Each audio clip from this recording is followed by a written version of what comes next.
news there for sports fans and fans of Roger Federer, in fact. But before we get to that, here's a closer look at the day's market action. Equities retreated from early highs to end sharply lower. Sensex and Nifty lost over 0.5% each as a lack of fresh triggers meant subdued global cues continued to weigh on sentiment. The mid-cap index, however, showed some resilience, ending in the green. Meanwhile, in the currency market, the rupee weakened against the dollar as the greenback rallied against its global rivals. Currency markets have been largely worried that the latest economic data from the US is an indication that the American Central Bank could remain aggressive with its rate hikes as it tries to quell stubbornly high inflation. The rupee closed 26 paise weaker at 79 rupees and 69 paise to a dollar. Prime Minister Modi will be attending the crucial Shanghai Cooperation Organization Summit in Samarkand city of Uzbekistan. Now, the 8-member bloc comprising of India, China, Russia, Kyrgyzstan, Tajikistan, Kazakhstan, Pakistan and Uzbekistan. The numbers are likely to discuss global economic turbulence, Ukraine war, energy crisis, trade and investments.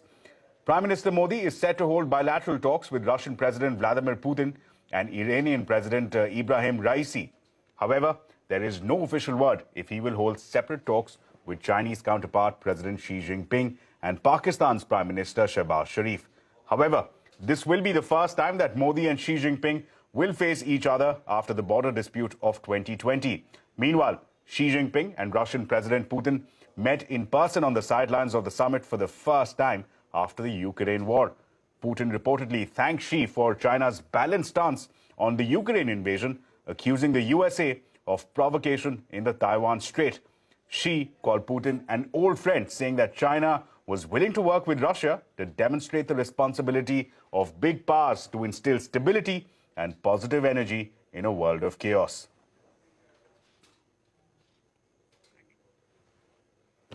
Let's move ahead now. Ethereum's biggest software update, which cuts the crypto energy's consumption by 99%, is now complete. The mega overhaul, known as the Merge, will ensure that Ethereum takes a lot less energy to verify transactions, which has been a niggling worry for the crypto industry. Manisha Gupta is here now, joining us now, explaining how the Ethereum Merge is likely to work. Manisha. Ethereum, which is the second largest cryptocurrency by market capital, has seen a very big and a very successful merger, an event which was streamed, or the markets are describing this. What we have seen in sense of a merger is that we have moved on from proof of work to proof of stake. Now, proof of work requires powerful computers, a lot of energy, and it has been difficult when you look at the environment part of it. But when you talk about proof of stake now, it has brought the energy demand or requirement down by 99.95%. In this case, transactions are processed when validators take the coins, and it is, as I said, environment friendly as well. In case of proof of stake as well, the leading blockchain platform, which has decentralized applications, and all apps, NFTs, smart contracts are mostly hosted on Ethereum. Nearly 60 billion worth of economy actually is running onto this right now. The proof of stake also is important in the sense that the new tokens are now being earned by locking ETF. You need at least 32 of them, and more activity will mean more rewards, more earning of Ethereum and tokens via that, though there has to be a fees that has to be paid for all transactions onto the exchange there. Ethereum also is quite positive on the sense that you are looking at a very strong statement from Bank of America suggesting that this will now drive institutional adoption after the merger. The one thing that is still desired is that there is no cut in transaction fees, or the gas fees as we call it. It is still much higher on Ethereum. Right, Manisha, thanks a lot for that. Now, meanwhile, the auto industry leaders seek a stable regulatory roadmap amid concerns over implementation timelines for new passenger safety and EV testing norms. Road Transport Minister Nitin Gadkari calls on automakers to discourage sales of diesel and petrol cars. Because of air pollution, we are making big roads. Your turnover is going to increase. The 10% rise in automobile manufacturing. But at the same time, we will be responsible for creating more pollution in the country. And where we need to find out the solution for that, need to discourage the production and sale of diesel and petrol engines. Well, here's a CNBC TV18 exclusive. Insurance behemoth LIC is considering setting up its own depository for insurance dematerialization. This comes days after the IRDAI released a mandate for insurance policies to be stored in a demat form. Yash Jain is joining us now with those details. Yash, tell us, how is this demat process going to benefit LIC? Well, last entire week we've been talking about what dematerialization of insurance means and what kind of opportunity does it give to various depositories like NSDL, CDSL, Carvi, CAMS.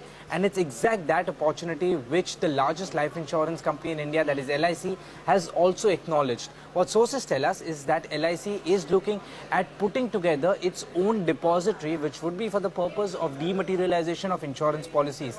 A team at LIC has been assigned with this task, which is actually looking at bringing together a white paper which will be submitted with the insurance regulator IRDAI, essentially a proposal asking for the regulator's approval to start its own depository. The regulator has made it very clear that by December 2022, it wants all new policies to be issued in demat form, and a year after that, that is by December 2023, all old and existing policies will have to be brought on the demat platform. That's the exact timeline which LIC is also looking at when it comes to operationalization of its own depository. As far as the opportunity for LIC is concerned, our calculations suggest that if LIC goes outside to an external depository to dematerialize the kind of policies which it has, it would be spending around 1200 to 1400 crore for the purpose of dematerialization. Now imagine the same situation with its own depository. That entire money will come to its own depository. Also, because it's a captive depository as a subsidiary, the cost of dematerialization could also be reduced. Third thing, LIC will be able to keep its policyholders' data within itself with its own depository. And fourth thing, that a lot of other insurance companies also, maybe PSU insurance companies, could look at dematerializing their insurance policies through LIC's depository. So that could act as another source of revenue for the Life Insurance Corporation of India. Right, Yash. Thanks a lot for those exclusive updates. Moving ahead now to news coming in from the telecom space. Big subscriber gain for Jio. The telecom company added 29.4 lakh new users in the month of July alone, as per data coming in from the telecom regulator. This takes Jio's mobile customer base to 41.49 crores. Airtel, meanwhile, added over 5 lakh subscribers. Vodafone Idea lost over 15 lakh subscribers. The Bar Council of India has passed a resolution to increase the retirement age of High Court and Supreme Court judges. The resolution seeks to increase the retirement age of High Court judges from 62 to 65 and the retirement age of Supreme Court judges from 65 to 67. The government will unveil its national logistics policy this weekend. Sources tell CNBC-TV18 that the policy will aim at reducing logistics costs to global benchmark levels of 8 to 9%. 30 digital systems working in logistics arena across 7 ministries will be integrated. 14 states, meanwhile, have made logistics policy. 13 states currently have it in the draft stage.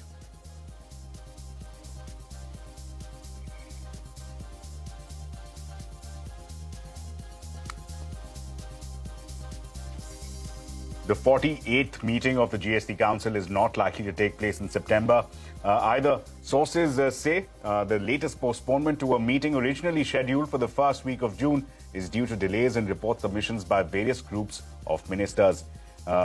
We have an indication that the GOM on the online gaming and casinos has requested an extension, while the group of ministers on GST appellate tribunals is yet to submit its report. The founder of outdoor apparel brand Patagonia, Ivan Shuina, and his family are giving away their ownership, dedicating all profits to projects and organizations fighting climate change. A statement said that the company's stock will now be owned by a climate-focused trust called the Patagonia Purpose Trust and group of non-profit organizations called Hold Fast Collective. The trust will get all the voting stock, which is 2% of the total. The Hold Fast Collective owns all the 98% non-voting stock. Patagonia expects to generate and donate about $100 million annually, depending on the health of the business.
Welcome back. Now, social media influencers will soon have to live by a new set of rules, rules that mandate disclosures regarding the products or services that they promote through their platforms and content.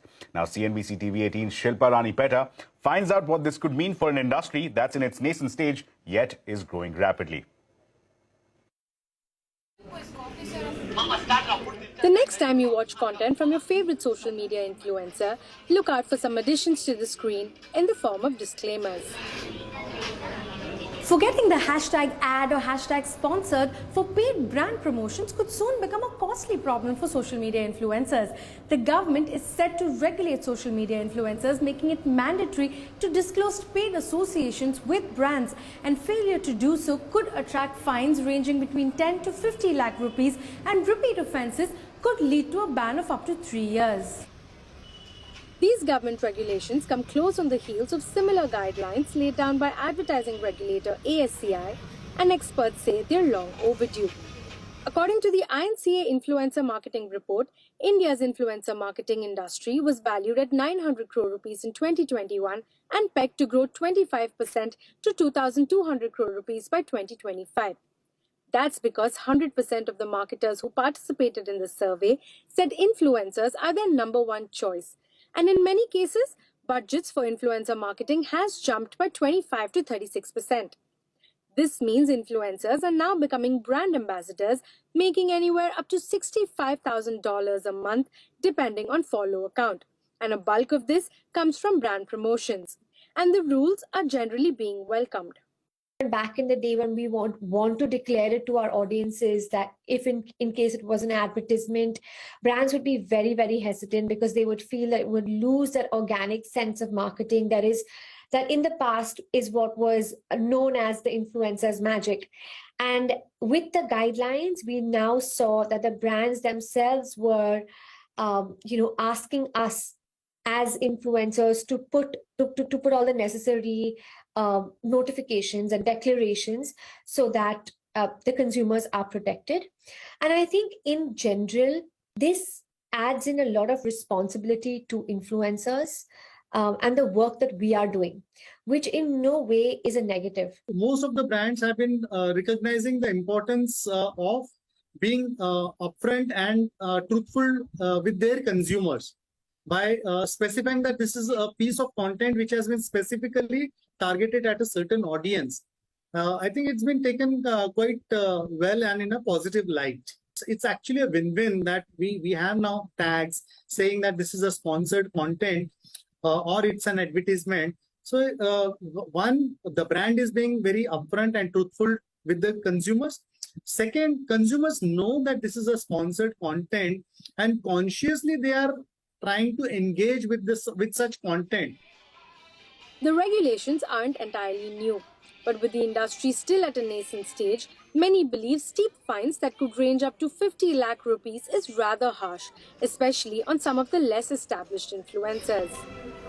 10 lakhs is a very harsh fine to be levied, and maybe the better way to deal with this would be to understand if someone has made a genuine mistake, send them out a notice and see if they're being repeat offenders, one, and two, give them maybe a 24-hour time period to rectify their mistake, and then see if they are still not rectifying it, maybe levy a fine. But many say strict regulations will not get in the way of the industry's growth. I don't think it'll be too much of an impact. And do I feel that it's going to shift spends from influencer marketing? No, I don't think so. I think influencer marketing is here to stay, and it's probably going to get bigger and bigger as we move on. But some maintain that the rules should go both ways. The industry believes that the onus should also lie equally on brands and agencies and not just influencers. The hope is that the rules will be clear on every aspect of brand influencer engagement, from defining who exactly an influencer is and what exactly is deemed a paid promotion. In Mumbai, Shilpa Rani Petta. Right. Meanwhile, mourners queued up to pay their last respects to Queen Elizabeth II at Westminster Hall. The late Queen's body will lie in state there until her funeral on Monday. Sanjay Suri brings us the latest. Well, this year behind are the palaces of Westminster, and that next to Big Ben is Westminster Hall, where the coffin is lying in state. And that is where so many thousands and thousands are headed to. And it is no easy task to get there. The queues have been forming miles long. From here, if one were to walk down along the queue to where it begins, that goes back along the river to the far end up to Tower Bridge. It's about there that the queue is beginning at the moment, and then all along the river to then come to this point right behind. And that is not the end of it. People are not just walking across the bridge now from here to Westminster Hall. The queue here then goes further along the river. It will go to the bridge behind, it will loop around and then come around on the other side of the river to then walk along Millbank and then head to the Palace of Westminster. There is an advisory in place that people do need to get on with this the earliest they comfortably can in order to have that moment. That moment, when it comes, does not last very long. People have to be in and out of Westminster Hall within a minute. We have seen images, of course, of the coffin lying in state within Westminster Hall on that raised platform, and that is past which people have been coming in very quietly, heads bowed, very solemn a moment. A very painful moment when people have lost the only monarch that most have known all their life. But this is not a moment they could have let pass without being there and being present. Social enterprise Haq Tarshak, which works towards bridging the information access gap for MSMEs and rural entrepreneurs, wins the Social Entrepreneur of the Year award. Haq Tarshak has guided over 20 lakh families and 50,000 MSMEs towards exercising their right to welfare schemes. Well, heartbreaking news now for tennis enthusiasts across the globe. Legendary player Roger Federer has announced his retirement from professional tournaments. Next week's Laver Cup in London will be his final ATP event. In a long emotional letter, Federer thanked his family, his team, competitors, sponsors and the fans for contributing in his 24-year-long journey. He ended the letter by saying, and I quote here, "Finally, to the game of tennis, I love you and will never leave you." End of quote. Well, a man genuinely in contention for the tag of GOAT or the greatest of all times. But that's unfortunately all the time that we have for. It's a wrap on this edition of India Business Hour. Thank you so much for watching. News continues right here on CNBC TV 18.